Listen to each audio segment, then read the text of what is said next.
जय हिंद दोस्तों। Welcome to our channel the Indian soul. और मेरा नाम है शुभो।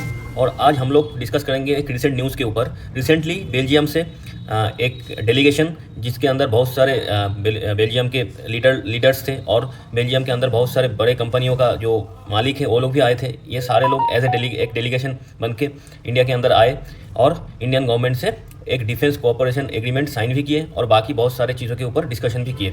तो इसी न्यूज़ को लेके आज हम लोग डिस्कस करने वाले हैं। तो अचानक से बेल्जियम को क्यों ज़रूरत पड़ गई कि इंडिया के साथ डिफेंस कोऑपरेशन करे, और ये क्या कौन सी फील्ड के ऊपर ये डिफेंस कोऑपरेशन होगा, ये सारे चीज़ के ऊपर आज हम लोग डिस्कस करने वाले हैं। तो ये जो इंसान है, इनका बेल्जियम की प्रिंसेस है, इनका नाम है प्रिंसेस ऑफ एस्ट्रिड। तो इनके साथ बेल्जियम से इनके अंडर, इनके लीडरशिप में बेल्जियम से एक डेलीगेशन कुछ दिन पहले इंडिया के अंदर आए। तो अगर मैप में अगर हम बेल्जियम को देखें, ये है हमारा इंडिया और ये यूरोप के अंदर ये छोटा सा देश है जो डॉट के अंदर, ये है बेल्जियम। तो यहाँ से इंडिया पे ये लोग आए। आने के बाद इन्होंने हमारे जो प्राइम मिनिस्टर है नरेंद्र मोदी जी के साथ इन लोगों का मीटिंग हुआ। फिर हमारे जो फॉरेन मिनिस्टर है एस जयशंकर जी, उनके साथ भी इनका मीटिंग हुआ। और हमारे जो डिफेंस मिनिस्टर है राजनाथ सिंह जी, उनके साथ भी इन सारे बेल्जियम से जो भी डेलीगेशन आए थे उनका मीटिंग हुआ। तो ये सारे मीटिंग होने के बाद बेल्जियम और इंडिया मिलके एक डिफेंस कोऑपरेशन एग्रीमेंट साइन किए, जहाँ पे इंडिया और बेल्जियम एक दूसरे के साथ डिफेंस के बहुत सारे फील्ड टॉपिक के ऊपर, बहुत सारे कॉन्टेक्स्ट के ऊपर एक दूसरे को हेल्प करेंगे। तो ये सारी चीज़ क्यों हुआ, पहले तो ये अचानक से बेल्जियम का ये क्यों ज़रूरत पड़ गया कि इंडिया के साथ ये करने को।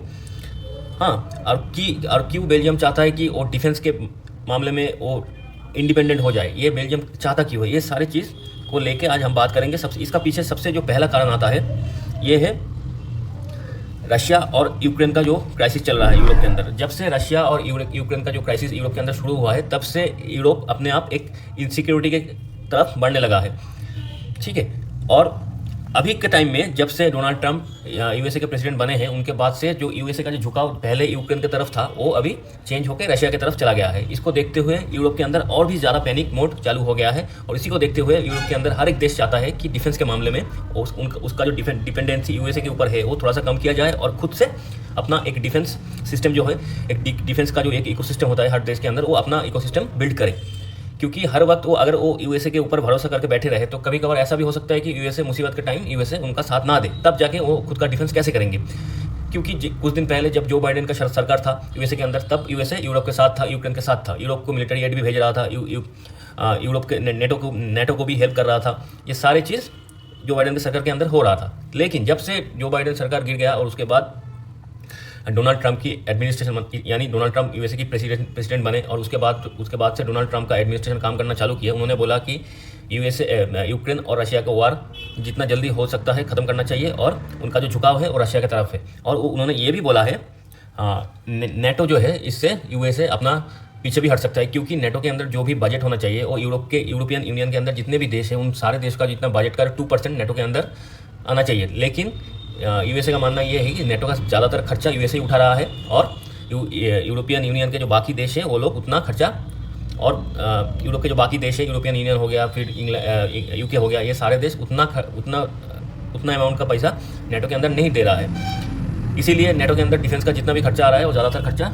कहाँ जा रहा है, यूएसए के ऊपर जा रहा है। तो इसीलिए डोनाल्ड ट्रंप एडमिनिस्ट्रेशन बोला है कि वो लोग आगे से इतना खर्चा नहीं उठा पाएंगे। शायद इसकी वजह से अगर यूएसए को नेटो छोड़ना भी पड़े तो वो छोड़ देंगे। तो ये डोनाल्ड ट्रंप की, उनकी एडमिनिस्ट्रेशन की जो बातें हैं यही है।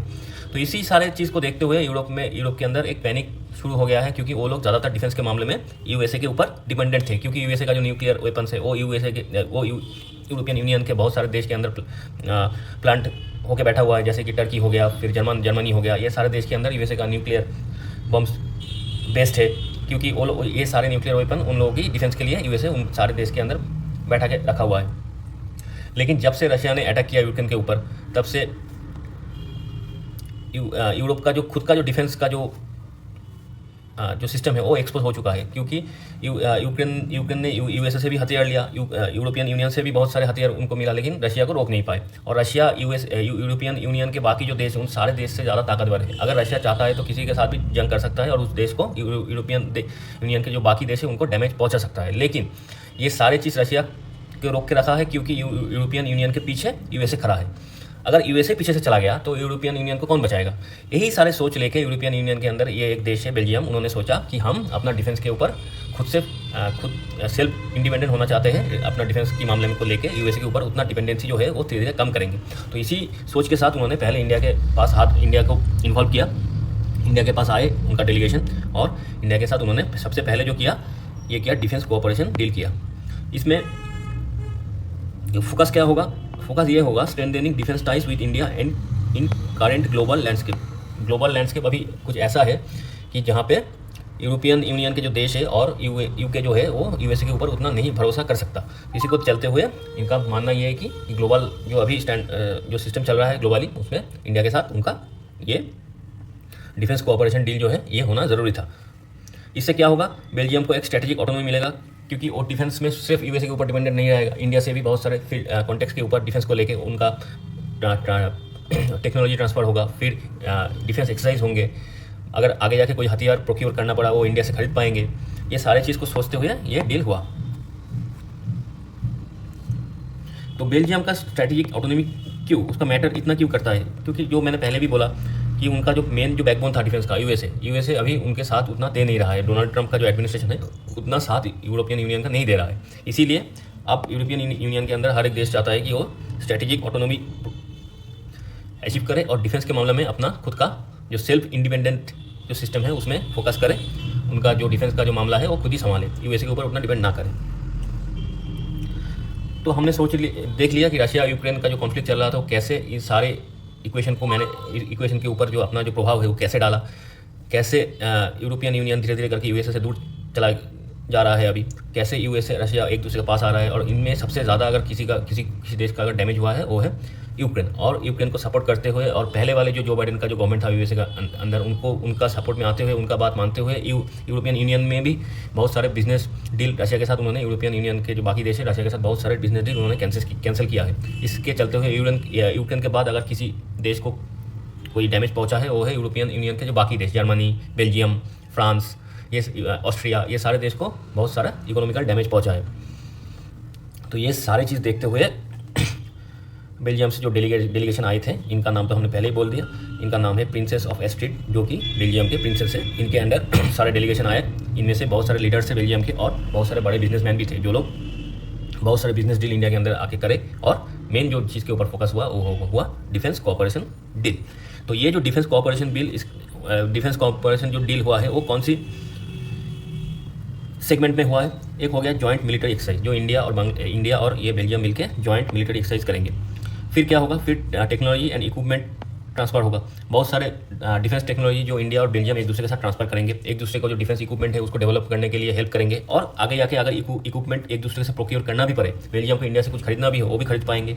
और स्ट्रेटेजिक डायलॉग क्या है, consultation on security, regional stability and defence strategy. इन सारे टॉपिक के ऊपर एक दूसरे के साथ हमेशा ये दो देश बात करेंगे और क्या क्या प्रॉब्लम एक दूसरे के देश के अंदर है और उसको कैसे सॉल्व किया जा सकता है, ये सारे चीज़ के ऊपर ये लोग डिस्कशन करेंगे और धीरे धीरे करके जो भी प्रॉब्लम है उसको सॉल्व करेंगे। इंडिया के डिफेंस स्ट्रेटेजी को हेल्प करने के लिए बेल्जियम का क्या रोल होना चाहिए, यूरोप के अंदर इंडिया का क्या इन्फ्लुएंस होना चाहिए डिफेंस के ऊपर, ये सारी चीज़ एक दूसरे के साथ ये कोऑपरेशन करेंगे बेल्जियम और इंडिया। अच्छा, बेल्जियम इंडिया को क्यों चुना? एक तो देखिए, दुनिया के अंदर डिफेंस के मामले में कोई ताकतवर देश है वो पहला 4 देश कौन आता है? पहला आता है यूएसए, उसके बाद रशिया, फिर चाइना, फिर इंडिया। ये 4 देश पहले देश आते हैं। तो अभी देखिए, रशिया के साथ ये लोग यूरोपियन यूनियन वाले कोई डील कर नहीं सकता, और ऊपर से यूएसए अभी इनका साथ छोड़ रहा है और चाइना के ऊपर कोई भरोसा करता नहीं है। तो बाकी बचा इंडिया। इसीलिए बेल्जियम के सामने इंडिया अब एक बहुत ही बड़ा और एडवांस ऑप्शन है, क्योंकि इंडिया और कोई ऑप्शन एक्चुअली यूरोपियन यूनियन के पास, बाकी देशों के पास है भी नहीं। इंडिया से अच्छा देश, सबसे भरोसेमंद देश और कहीं किसी को मिलेगा नहीं। इंडिया का यही खासियत है भारत का, हम लोग दोस्ती और दुश्मनी दोनों ही जब करते हैं पूरी शिद्दत से, पूरी ईमानदारी से करते हैं। तो इसीलिए भरोसे के मामले में, डिफेंस टेक्नोलॉजी के मामले में इंडिया के ऊपर कोई अच्छा ऑप्शन बाकी यूरोपियन यूनियन के जो बाकी देश हैं उनके पास है ही नहीं। क्योंकि कुछ दिन पहले इंडिया ने अर्मेनिया को पिनाका मिसाइल दिए थे, सप्लाई किए थे। तो पिनाका का जो एडवांटेज है वो दुनिया ने देखा। फिर ब्रह्मोस मिसाइल इंडिया फिलीपींस को दिए, सेल किए। फिर फ्रांस भी इंडिया से पिनाका लेने के लिए इंटरेस्टेड है, पिनाका मिसाइल लेने के लिए इंटरेस्टेड है। तो ये सारी चीज़ देखते हुए और ग्लोबली इंडिया का जो जीडीपी है, नॉमिनल जीडीपी, वो भी 4 ट्रिलियन क्रॉस कर चुका है।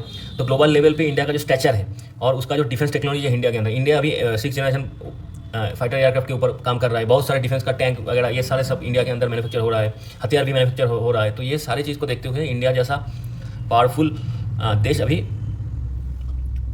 यूरोपियन यूनियन के पास है नहीं। तो इसी सब चीज़ों को देखते हुए बेल्जियम ने सोचा कि हम इंडिया के साथ ये डिफेंस कोऑपरेशन डील करेंगे। तो इसी को चलते हुए ये डिफेंस कोऑपरेशन डील हुआ और आगे जाके इस टॉपिक के ऊपर कोई भी अपडेशन आता है तो हम इसके ऊपर और भी वीडियो बनाएंगे। और इससे चलते एक पहला चीज़ क्या हुआ, ये डिफेंस कोऑपरेशन डील तो हुआ ही, उसके साथ दो देश के बीच में जो रिलेशन था वो और भी स्ट्रेंथन हुआ, रीजनल सिक्योरिटी फ्रेमवर्क और भी स्ट्रेंथन हुआ।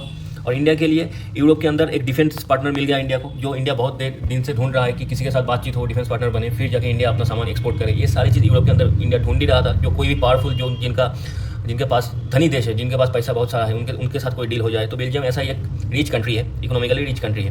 तो इससे इंडिया को भी एडवांटेज मिला। फिर ग्लोबल इन्फ्लुएंस और मिलिट्री कैपेबिलिटीज़, जब किसी देश के साथ कोई rich country defence cooperation deal करता है तो दूसरे देश को एक ग्लोबली उसका इन्फ्लुएंस और ज़्यादा हो जाता है। जैसे कि इंडिया का अभी ग्लोबल इन्फ्लुएंस इस डील के बाद और भी होगा, यूरोप के अंदर इंडिया का इन्फ्लुएंस होगा और मिलिट्री कैपेबिलिटीज़ के ऊपर भी बाकी देशों को भरोसा आ जाता है।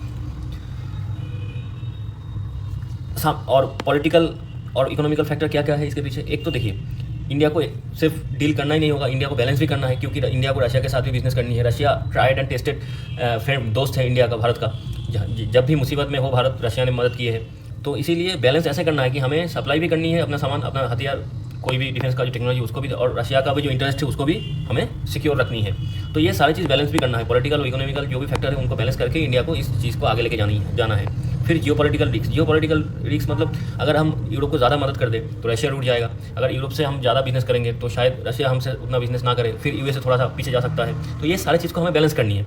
तो हमें अपना बिजनेस भी बनानी है और रशिया के साथ भी हमें दोस्ती रखनी है, क्योंकि रशिया जैसा दोस्त मिलना भी मुश्किल है जो हर वक्त आपको मदद करे। और ऊपर से चाइना के साथ भी हमें बिजनेस रखनी है। तो पूरी की equation European Union, USA, Russia, China, इन सारों को बैलेंस करके जो भी करना है इंडिया को करनी है, क्योंकि दुनिया के अंदर इंडिया को इन्फ्लुएंस भी होना चाहिए, ग्लोबल इन्फ्लुएंस भी इंडिया का ज़्यादा होना चाहिए, उसका भी एडवांसमेंट चाहिए और बिजनेस का भी एडवांसमेंट चाहिए इंडिया का, और डिफेंस टेक्नोलॉजी का भी ट्रांसफर चाहिए। ये सारी चीज़ को बैलेंस करके ये सारे जैसे कि चैलेंजेस भी है और इसको जीतना भी है, जो कि इंडिया बखूबी करते आया हुआ है। तो ये सारे चीज़ को टैकल करते हुए इंडिया धीरे धीरे आगे जा रहा है। तो इसी टॉपिक के ऊपर अगर कोई नया न्यूज़ आता है तो हम उसके ऊपर भी वीडियो बनाएंगे। तो आज का वीडियो इतना ही। अगर आप लोगों की हमारी कोशिश है, हमारी कंटेंट, हमारी वीडियो अगर अच्छे लगे तो चैनल को सब्सक्राइब कर दीजिएगा और बेल बटन को प्रेस कर दीजिएगा, और जितना हो सके इस वीडियो को लाइक और शेयर कीजिए। और आज के लिए इतना ही।